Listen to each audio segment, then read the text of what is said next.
Black men and violence. Is it a character flaw or a traumatic response? Hi, I'm Dr. Venus, and I'm going to teach today.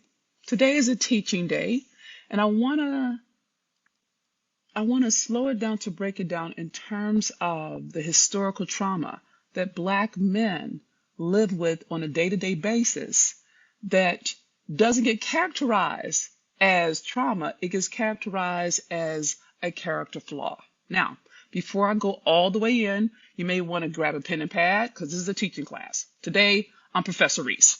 Okay, it's all Dr. Reese. It's all Professor Reese today. And I encourage you to tag, to share. This is a real significant and important conversation if you are committed to healing Black love, to empowering our relationships with each other.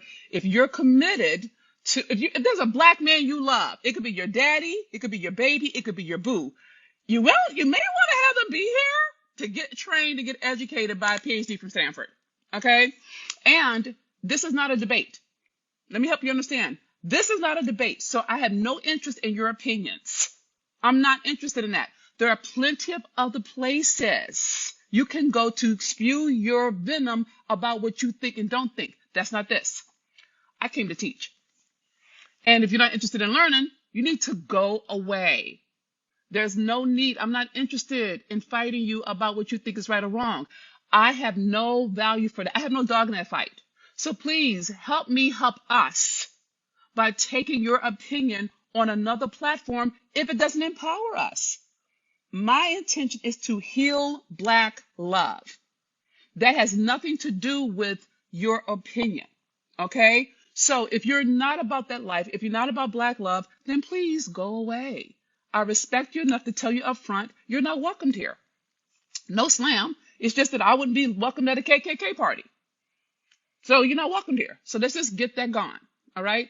And if you choose to do any kind of ugly thing or say some kind of hate act, I will report you to police and use your post as evidence of your hate act. Because slander, ugly name calling, lewd remarks are all law. Those are hate crimes. So please don't try to use this platform to troll and be awful. That's not this. There are plenty others. Go there. But for those of us who are committed to us as a people thriving, you need to get this conversation to your bones. Okay? So I think I got all my disclaimers in. For those of you who are new to me, hi, I'm Dr. Venus Opal Reese. I am an identity theorist. I have 4 degrees, a second master's and a PhD from Stanford University. I focus on historical trauma. So that's what we're going to be talking about today. Historical trauma.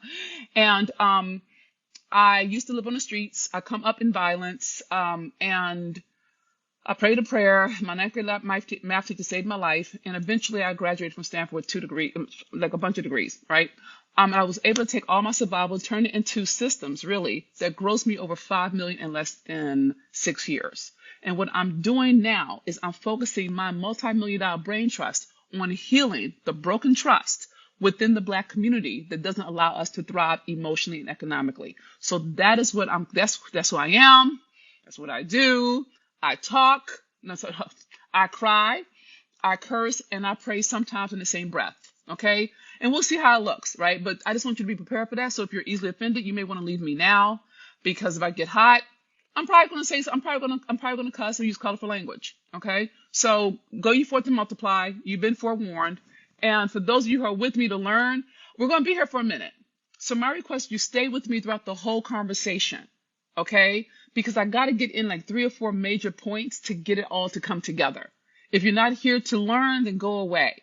But if you're here to learn, I'm encouraging you to stay the whole time.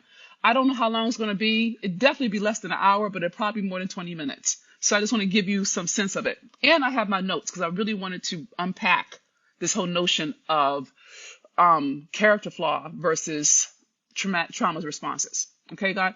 And I think I got all my caveats in. So let's talk violence. Okay? So historically, and you can say, hi, everybody. Welcome. Thank you. Glad you're here. Please share. Please tag. please get this conversation out. It could be the conversation that makes the difference for us as a community, because we penalize, we burn each other at the cross because we relate to each other like we have character flaws, not traumatic responses. Okay? It's a big deal. It's a significant conversation. And I'm doing it for free. I'm not charging you for it. So be mindful of that. Okay? So, let's talk violence. The very nature of being a person of African ancestry in North America is violence. We were brought here in violence. We were reared in violence. We have had to be violent with each other. And from slavery to incarceration in order to survive. Okay? So I need you to start to contend with that as people of African ancestry, our whole experience in North America is rooted in violence. You need to understand that, because if you don't acknowledge that the way that we have been able to survive has been through some version of violence, physically or emotionally. I hope you caught that. I hope you caught that. I don't see you sharing. Okay? This is an important conversation. Please share. If you look in your own life, you'll see there have been times when something violent has occurred. It could have been a speech act. Do you understand? It could have been at your workplace and somebody undermined you and took something from you. Or it could have been a physical altercation. You know what I'm saying? You could, like me, I'm a street girl. Where I come from, we do street justice. Do you know what I'm saying? So there are different kinds of survival. There's different kinds of violence. And a lot of us, because we've come through a number of different things, our relationship to violence is it shouldn't be. Okay? The challenge with that is, if you are a human being and if you are pressed, you will lash out. Look in your own life and think about when you have felt cornered. I just want you to see it for yourself before I build out the rest of the pieces, okay? And just let me know if this makes sense. When you have been cornered, have you not lashed out? And the cornering could have been physical.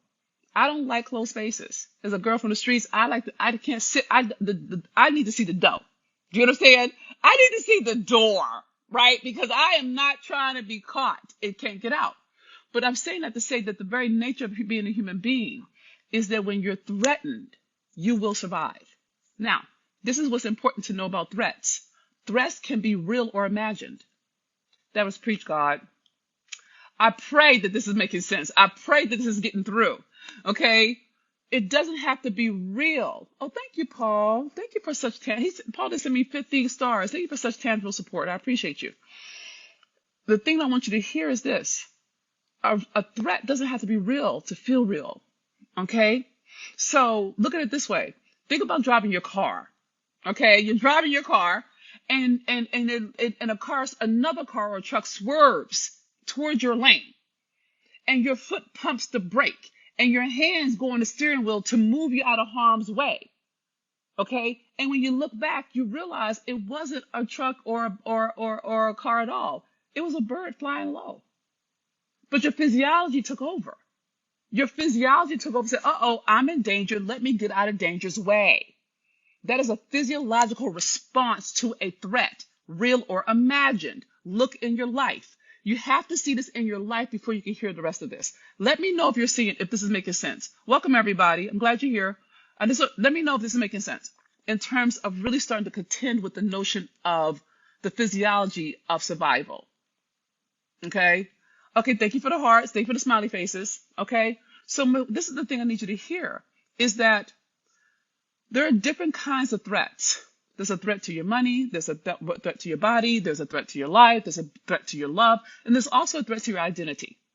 For all of my men who are fathers and who take that identity on, the identity dad is so real for them that they will work 11 jobs to make sure their kids have the best. And they will self-sacrifice their own needs because they're a father before they are a man, before they are a spouse, before they are a husband, or even before they're a son.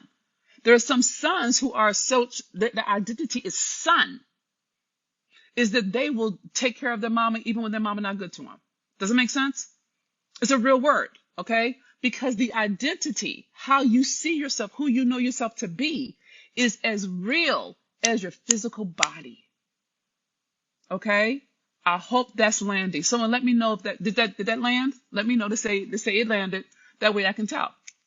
Okay?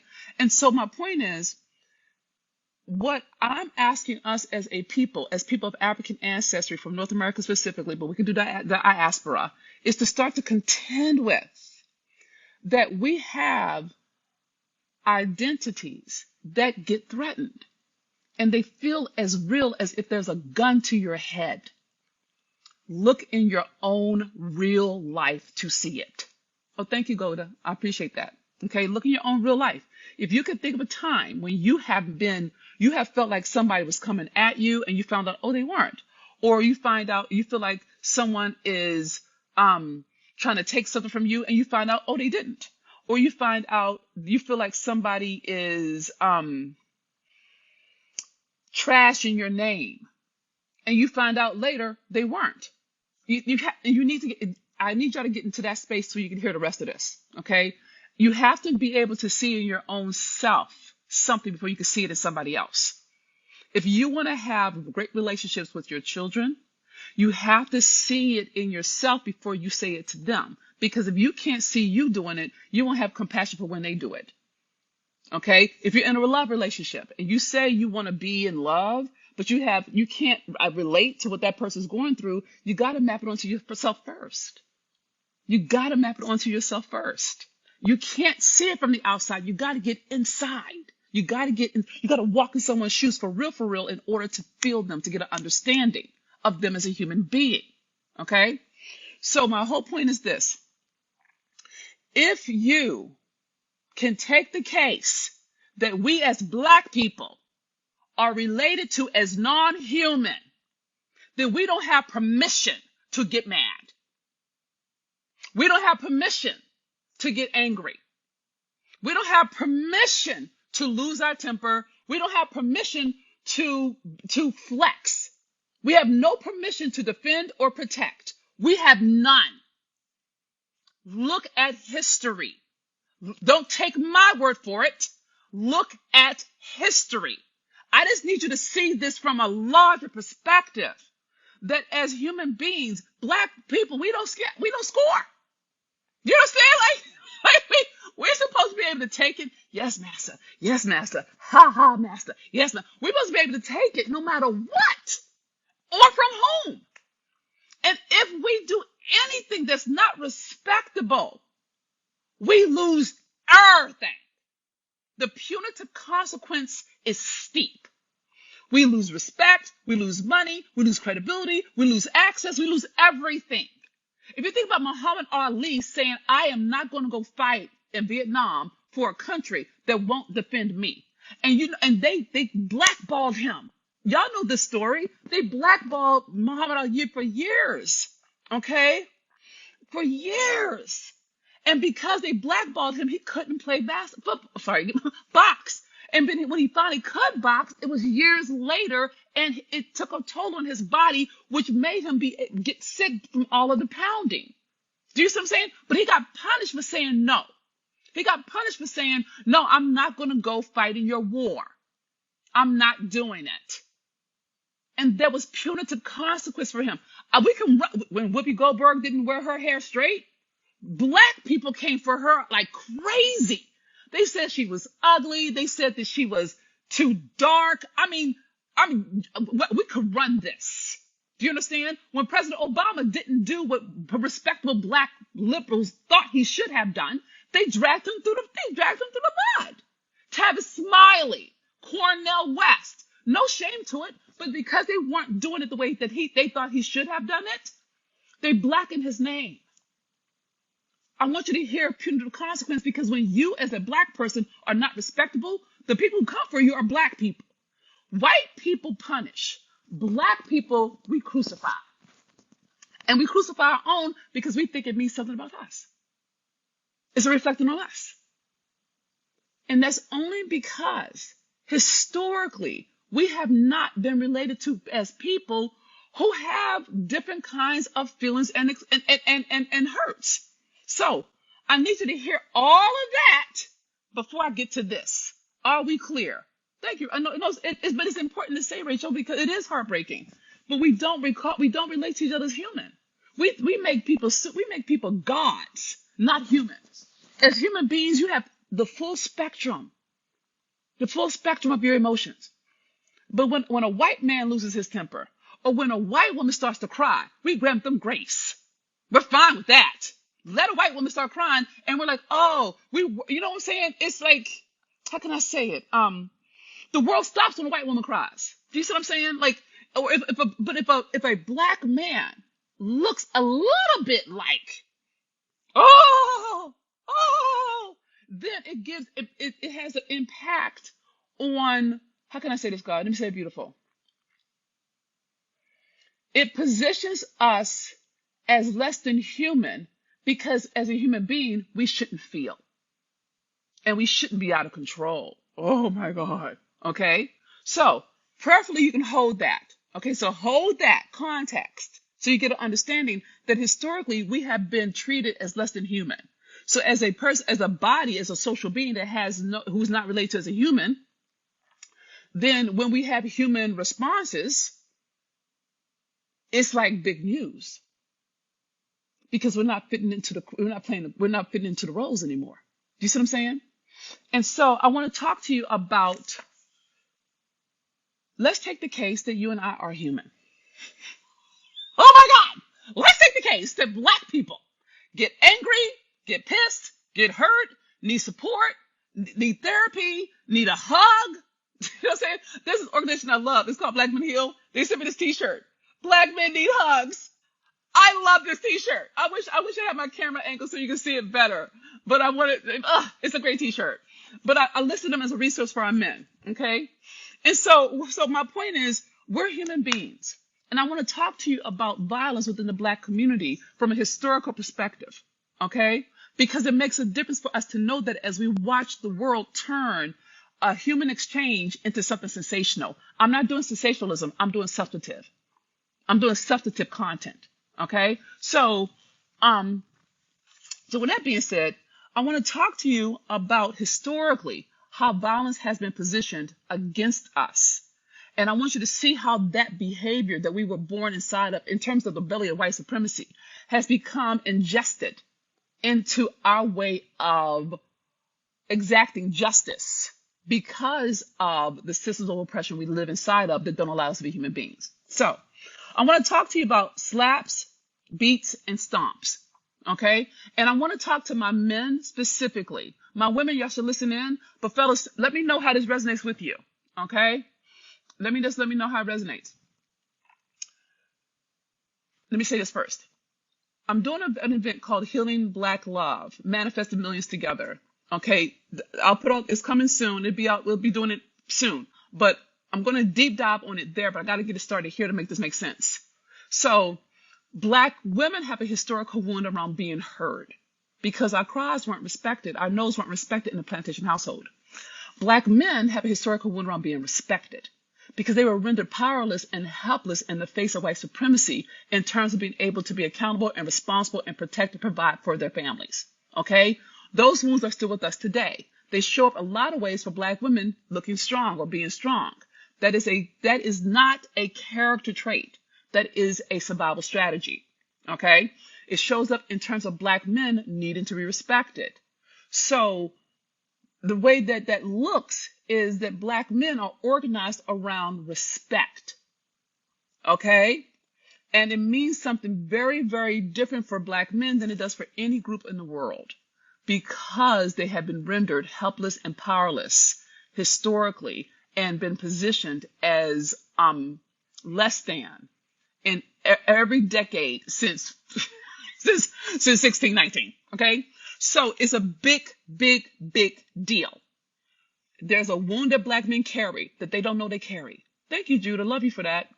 It's about being respected. And it's a big thing. It's an open, bleeding wound. There's a big wound for black women being heard. It's an open, bleeding wound for both parties. It's gender-based simply because of chattel slavery. Okay? So I want to speak directly to the men right now with regard to respect. Okay? And I'm going to talk about it through the physical violence we have experienced. Okay? So for all my brothers, let me know if this resonates with you or not. Okay? And again, I'm going to deep dive into this at the Healing Black Love Live event that's coming up soon. But I want to get you started on it now so I can break this down. So, and I have my notes because Professor Reese is in the house. Okay? So, there's a difference between a slap. Y'all not sharing? Please share and tag. A beat, being beat down or being beat, and being stomped. Okay? There's a difference. And I'm going to show you how. So when someone slaps, and y'all keep in mind, I'm a street girl. So I'm going to do my best not to use street language because I don't want to distract you. But some things just need to be said. Okay? So when a slap happens, when an open palm slap happens, where I come from, we call that, help me God, fix it. I'm going to say the cleanest I can say is a trick slap. Okay? It's the best I can do. All right? All right. So that's that open palm slap, that is a reprimand. Do you see what I'm saying? That's a pimp slap is a backhanded one. A front hand is a trick slap. We could say which with a B. Okay? That's designed to reprimand a person. Okay? Whereas a beating, you can whether it's with a cat of nine tails or with clubs or with punches, a beating is different because it's not a reprimand, it's atonement for an insult. Look at it. If you're from the streets, you know what I'm talking about. It's like someone stepping on your tennis shoes and you box. You see what I'm saying? You fight. Okay? So that's what that is. Now a stomping is very different than from a slap and a beat down. Stomping is designed, it's equivalent. Stomping and shooting are in the same house because it's designed to annihilate. It's designed to annihilate. It's designed to have you on the ground in the fetal position with no defense. Okay? It's designed to annihilate your sense of self as a man. So all three of these forms of violence, aka protection, aka honor, slap, beat down, a stomp, are all retaliations in terms of being disrespected. And we've been doing it since we got here. If you look in, I don't know how else to tell you. If you look in, and maybe, again, blame it on the streets in me, it's very familiar because I know what that means. If someone slaps you with your hand, that's a reprimand. If someone beats you, that is atonement for an insult. If someone stomps you, that's annihilation. And they want you to literally know that you are underneath them. And we know all this because that's historically what's been happening. If you think about the March on Washington, think about the sit-ins, and the cops will come and stomp us and beat us with billy clubs. Do you see what I'm saying? Like, it wasn't a palm. It was a beat down or annihilation. Does it make sense? That is the history. That's what's in our DNA. That's what's in our blood. Okay? And it's something that comes up because we have a history of violence that we have inherited. Okay? So, the way that black men have been able to negotiate this is in 6 ways. All right? The first way is a lot of black men, and brothers, let me know if this maps on to you. Let me know which one maps on. Is that black men have acquiesced. Think about Uncle Tom's. Okay? Think about black men who are so good at making white people feel comfortable that they will shift themselves to be that. Okay? That's one way that black men navigate that space. Another one is, or black men, number 2 is shrinking. They become cowards. They just run away. Okay? Or 3, they clown. They're clowning. So we call that sambo. That's a historical trope. Okay? Or they become charming or sexy. Okay? Then that's what we call mandingo. That's a sexualized black man. It's just used as charm versus penetration. Okay? Or there's a rebel/defiant black man like a Nat Turner. You see what I'm saying? Where they would wear their pants low, grow their hair out. You know what I mean? They're just defying. They're being defiant. Okay? And that's how they navigate respectability in North America. And then there's respectability, the ones who do everything right, who go to school, who trim the beard, who wear the suits, who get in the rooms, but never get the respect. Do you see what I'm saying? Now, all of this has to do with being respected and navigating oppressive systems that are designed to keep Black men disempowered and under white supremacy's thumb. Okay? So when you have these things come into play, what's not acknowledged and was not accounted for is the humanity of Black people. We could say the same thing with Black women. Okay? We get positioned as angry every time we raise our voice. That's because I'm passionate and I'm angry. But then we lose credibility. We don't get the job. We don't get the promotion. We don't get invited to the party because we're angry and we make people feel uncomfortable. No, we're human beings. And if I'm angry, I have a right to be. That's not unhuman. As a human being, I have a right to feel and I have a right to express. As a Black person, I have all the feelings that white people do. Okay? And we don't have the social permission to not be perfect every time. And so what ends up happening is that you and I, as people of African ancestry, we ingest these expectations. And when somebody steps outside of those lines, we come at them. Okay? We come at that person. I did a post around Chris Rock and Will Smith, and people started to attack me for doing the post. I'm like, okay, what are you doing? That you think that because I'm articulating my stand in the matter for us healing, that's grounds for attacking me. But that's what we do. We call it crabs in a barrel. We attack that which we don't agree with, that we think makes us look bad in terms of whiteness. You see what I'm saying?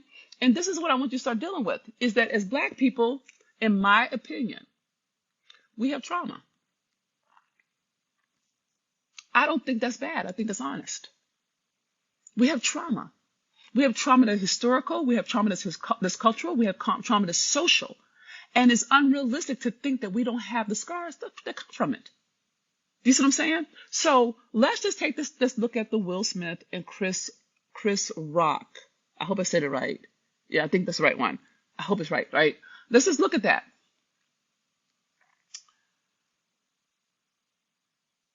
A joke was said.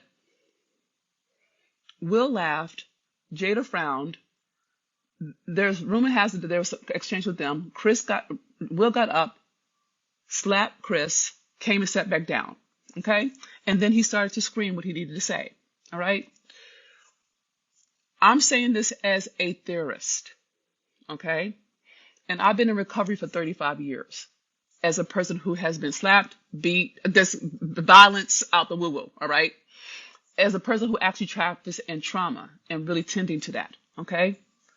Will's response, if you listen to his words, was rooted in what I would call a trigger, a traumatic response, a response to trauma. Now, I want you to stay with me so you can hear the logic. You don't have to agree with me. I'm talking as a theorist, so you can do what you want to with it, right?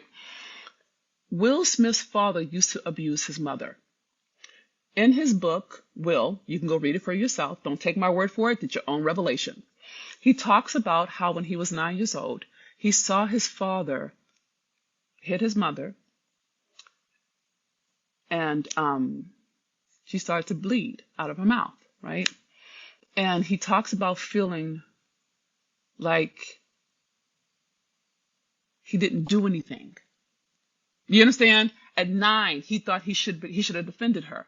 And he stated that his whole career, every project he's done has been some subtle way of saying, I'm sorry that I wasn't courageous, that I didn't defend you, that I didn't protect you. And if you look at his body of work, you'll see that a lot of it has to do with family, okay? And being a certain kind of man and being a certain kind of father, right? And so what I'm pointing to is where I'm standing in terms of, I'm just using that as an example, but I could have done the same thing with, oh my God, I'm trying to think of somebody that y'all know that would be comparable in terms of Chris Rock. No, Chris Brown. A trauma response. I'm not justifying anybody's behavior. I'm not even interested in behavior. I'm interested in the trigger. Okay? When he and Rihanna went that way. Okay? Black men, I am not justifying anything. And if you cannot stay and stay here the whole conversation, then please leave. I'm not mad at you, but you're not hearing what I'm trying to articulate. I'm talking about trauma. I'm talking about cultural trauma. I'm not talking about agree or justify. I don't care about any of those things. I made that clear at the top of the conversation. I have no interest in your opinion about people's behavior. What I'm interested in is contending with that as Black people, we have no relationship to our trauma. We make it about a character flaw, not a trauma trigger. And if you're not willing to hear that, I'm not your teacher. Go listen to somebody else. There are plenty of people you can agree with. But what I'm not going to do is debate. I'm not going to do that. So save us the trouble and leave. Because I'm not interested in your opinion about agreeing or disagreeing. I am dealing with the history that we live inside of, that's invisible to us. And until we start contending with that we have trauma that we don't account for in our relationships, they can leak out and they can blow up. And whether it's Will or an NFL football player or your mother or your father or your boo or you with your children, those are trauma responses, not character flaws. We don't account for trauma. We don't account for trauma. And until we actually start dealing, oh damn, that's a human being over there who's having a trauma response to something that got triggered. You don't have to be a therapist to understand that. You've seen it in your own household. When she goes from 0 to 100. That's a trauma response. That's not that she's a bad woman. That's none of that is under question. But what I am trying to have us here as a people is that if we don't start to contend with that we have trauma that gets acted out at the most inopportune times, we will never heal. We'll keep blaming a person's behavior as if it was a choice. If it's a choice to have trauma, show it to me. Show me how it's a choice. How can you, if someone is threatening you or your child, how do you not respond? How do you not get triggered? And I'm asking you to look at your real life. I'm not asking for a theory. I don't need the e-courage. I need you to be real. Look in your real life when you have been threatened and you felt yourself get out the car. You felt yourself say, oh, this is not happening. You watched yourself walk down the street because your physiology took over. It was either flee, freeze, or fight. And if we cannot account for our humanity, we will always tear each other down because we've been taught to tear each other down. We do it so well, white supremacists don't have to do it for us because we have no compassion for our humanity. We have not, like literally, it's like, oh, she's such a yin, yin, yin, yin, yin, yin, yin. What if she's just wounded? Really? Get an excuse. How about an explanation for all the cray-cray that's in your family? What if your mom is not mean? She's wounded. What if the sister just got bipolar and she's never been diagnosed? What if? What if that black man you're saying is lazy and trifling? What if he's just clinically depressed and he's never been diagnosed? Imagine that. What if your daughter, who won't come out the room, is not being a jerk? She has PTSD or anxiety disorder and she can't deal with people. We never talk about each other like that. We villainize so quick. We villainize. We crucify. But we'll give white people a pass in a heartbeat. Well, they ain't really mean it. Or they're just white. You know, they're doing the best they can. But we never do it for each other. There's no compassion for us as human beings who have gone through a lot of things that sometimes we get triggered. I know I have, and I know that I do. Me and my dude just went through a situation when he made an off-color joke. Girl, I'm about to get vulgar. I did so good. Y'all should thank me for not cursing. But I'm about to get vulgar, and I'll do my best, God, to not be as graphic. I was eating macadamia nuts, okay? Because I'm slimming down and toning up for my event, my Healing Black Love event that's happening soon, right? And I was talking to him about, because I was eating macadamia nuts that make you feel full. You see what I'm saying? And so, because I don't want to eat junk food or blah, blah, blah. And so he made an off-color joke about nuts in my mouth. Now, let me help you understand. This brother, I know he loves me. I know that. But he also knows that I've come from a background of violence. And that includes sexual violence. Okay? And if you've ever been in a situation where you've been forced to swallow, that joke is inappropriate. Okay? I lost my mind. I lost my mind for about 2 days. We have a couples therapy appointment to handle it. But the point was, I got triggered. And I know he loves me. And I know that he's not trying to hurt me. Do you understand? I know that. But the fact that he would say something that has to do with any kind of sexual violence of any sort to a woman who's been in recovery since she was 6 is beyond my pale. I lost my mind. And he heard everything that every bit of black rage in me. Okay? Now, we're getting this sorted out. I love him. He loves me. But I got triggered. I got triggered. Was I trying to get triggered? No. But that's what I'm trying to say, that you and I, all of us have trigger points. And some of us, thank you God, never have to deal with that. But a lot of us do. And we don't allow for trigger is not the same as character. A character flaw cannot be changed. A trigger can be healed. So when you make people look, oh, this person did that, the other, are you accounting for their humanity, that they're human beings? She or he without sin cast the first stone. Go ahead and cast your rock if you've never lost your temper, if you've never done something that you regret. Based on what I've read, Will Smith, he just took himself off of the Academy Award board. He chose to take himself off of it. He is accounting and doing everything that he can do to make right that which his trigger caused. And I'm inviting us to take the case that we have triggers.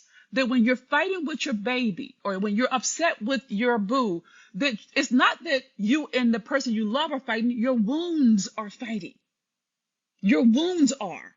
And if you don't start contending with that a wound is at play, not a character, you're going to hate people.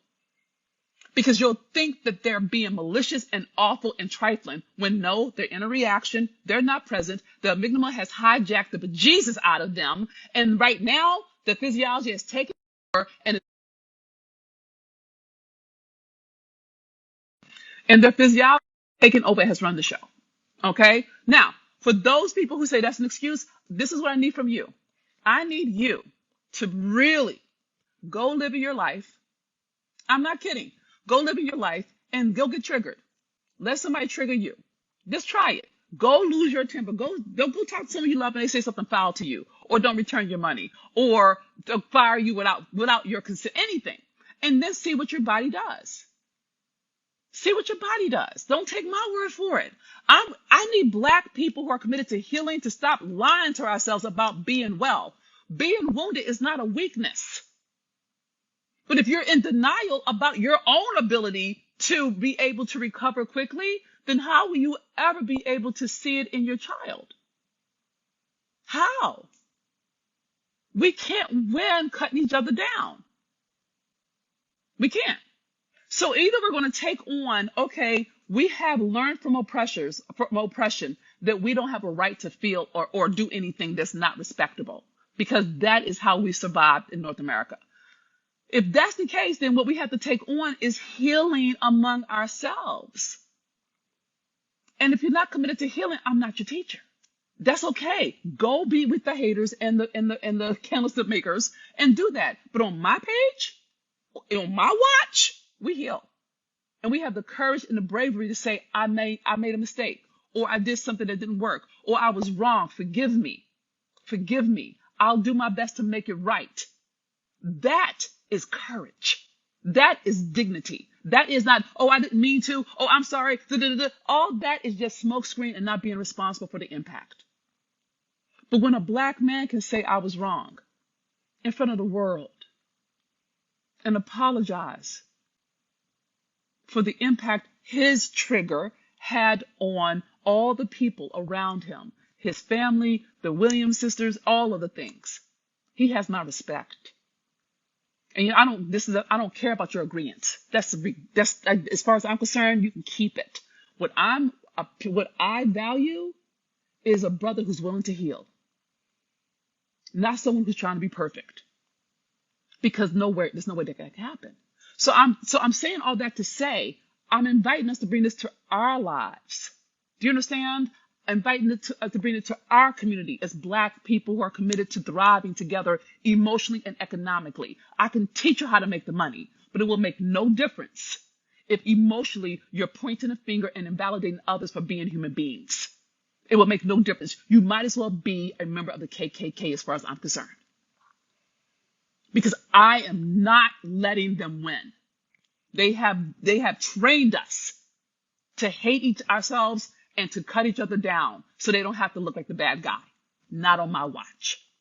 I'm not having it. I'm not having it. And if that means if that means that God's going to teach me not to curse so I can get this said, I will curse in private. I'll curse at my live event. But for now, I need you to push out this video. Because we need to have adult conversations about our humanity, that we are people before we are positions. We are human beings before we are celebrities. We have daddy wounds, mother wounds, betrayals from each other, all kinds of things that need to be accounted for when a person is in the process of healing. I don't expect white people to understand. They're not my concern. You are my concern. You are my focus. You are everything to me. I have given my life to this. So if you're not about healing Black love and manifesting millions together, then don't come here and pollute my pool. This is not that. And I say that in love. I'm just not the person you need to be with, because right now I'm on my best behavior. I don't think it's going to last longer. I've done really well, God. But I'm not playing at this. Don't tell me you want to win. Don't tell me you want to be at the top of every economic statistic in North America, but you want to cut down a Black man for not being perfect, for defending his wife. For defending his wife, he felt like he did not defend his mother. Go read his book. Look it up. Don't make judgment calls without getting more data. And I'm not justifying anybody's behavior. I do some foul stuff, and I'm still accountable for the fallout. And I have to make it right. But that's the human way. That's the human way.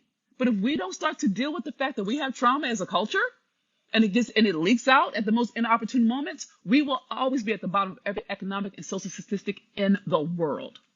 Because we won't be accountable for our own humanity, but we want to make other people accountable for it to us. Not happening. So, God, I'm falling back, and I didn't curse. I love you, Lord. So, I'm falling back. If you're fed by this word, this life-giving word, please pay it forward. Please share it. I can't get this word out. People are so hot. If you want people to get some education and something substantive, share this video. Share it. I don't know how long it was, but preferably it was the right length of time. Okay? And please know that I love you, Black man, Black woman. I love you with my whole heart. And we can win at this. We can't win at it the way they taught us. White supremacy has taught us to cut each other down and never give ourselves the benefit of the doubt. We are human beings. And human beings are flawed. But we're also magnificent. And we need both sides.